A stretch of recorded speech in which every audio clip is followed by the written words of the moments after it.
T'es illustratrice ou illustrateur traditionnel, encre, crayon, gouache, aquarelle. T'as des années de pratique derrière toi et t'as décidé de te mettre au digital. Selon voilà, t'as une vraie peur.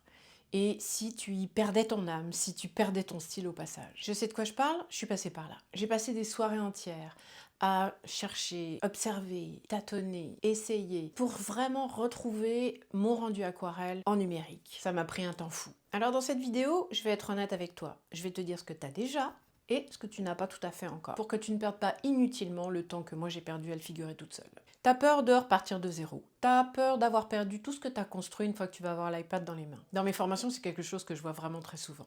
Mais je vais te surprendre, en fait, t'en as bien plus que tu ne le crois. Et je vais te montrer exactement les 3 choses que t'as déjà. Premièrement, t'as l'œil. Que ce soit en traditionnel ou en numérique, tu l'as déjà bien exercé. Et ça, c'est très très important. Tu sais lire, construire une image, évaluer sa couleur, sa valeur, sa composition. Ça, c'est pas Procreate qui va te l'apprendre. Deuxièmement, tu connais les matières. Si tu fais de l'aquarelle, tu sais que les couleurs sont transparentes, qu'elles se superposent, que le blanc, c'est la couleur du papier. Dans Procreate, il y a ce qu'on appelle les modes de fusion qui vont te permettre de reproduire ces effets. Une fois que tu comprends le principe, tu n'as plus besoin d'explication, tu sais exactement ce qui fonctionne et ce qui ne fonctionne pas. Et enfin, troisièmement, tu as la patience. Le dessin traditionnel, ça apprend à recommencer, à maîtriser le processus. Et si ça ne fonctionne pas, à force de faire et refaire, au bout du compte, ça finit par marcher. Et ça, c'est une qualité que les vrais débutants sont obligés d'apprivoiser avec patience. Sur Procreate, même si tu as le retour en arrière facile, ça reste du dessin. Et tout ça, ça demande du temps et de la pratique. Donc, ces 3 choses-là, on le sait, tu les as déjà, l'œil, la matière, la patience. Si jamais tu démarres vraiment sur Procreate, j'ai créé un guide gratuit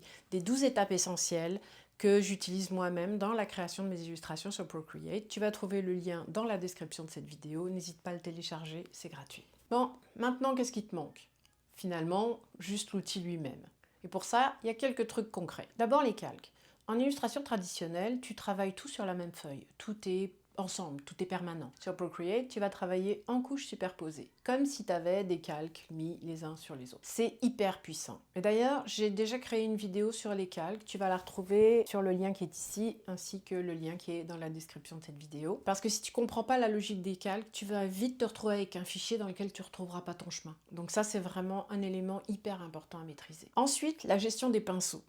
Sur le papier, ça accroche, ça gratte, tu contrôles la texture, tu contrôles la quantité d'eau, etc. Sur l'iPad, c'est un peu différent, tu dessines sur du verre et ça peut être un peu déroutant. C'est pour ça que moi je suggère fortement, et je les utilise moi-même, des protecteurs d'écran comme Paperlike ou Astropad. Et ici, zéro sponsor, juste mon expérience personnelle.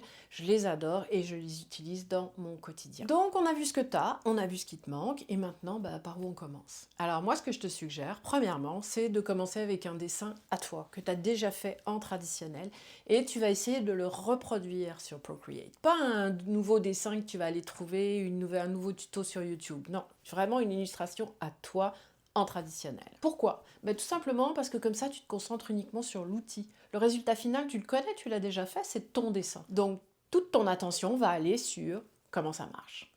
C'est tout. Donc concrètement, tu vas ouvrir une toile et au fur et à mesure que tu avances dans ton illustration, tu vas créer pour chaque étape un nouveau calque.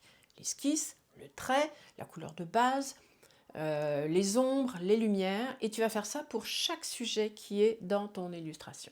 Si tu as des fleurs, des feuilles, tu fais ça pour les fleurs, ça pour les feuilles, etc. Et observe comment ça évolue. Tu vas rater des trucs, puis il y a des trucs que tu vas trouver beaucoup plus faciles qu'avec le dessin traditionnel, notamment pouvoir revenir en arrière ou pouvoir travailler chaque élément séparément, avec plus de contrôle. Et tout ça sans avoir peur de gâcher du précieux papier. Et ça, c'est une vraie liberté en numérique. Si tu veux un point de départ sans galérer seul face à toutes les fonctionnalités, je te rappelle que j'ai créé un guide gratuit qui est dans la description, donc les 12 étapes essentielles pour démarrer avec Procreate, même si tu es nul en techno.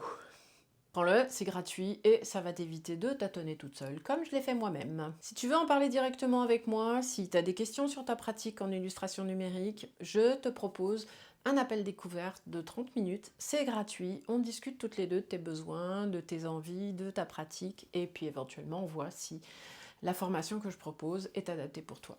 Le lien est dans la description, ça t'engage à rien et ça peut vraiment t'aider à y voir plus clair. Voilà! C'est tout pour aujourd'hui. J'espère que cette vidéo t'a plu. Si c'est le cas, n'hésite pas à mettre un petit pouce, à partager si tu penses qu'il y a quelqu'un que ça pourrait intéresser. Et puis bien évidemment, si tu veux d'autres nouvelles toutes les semaines, abonne-toi. Alors, à bientôt!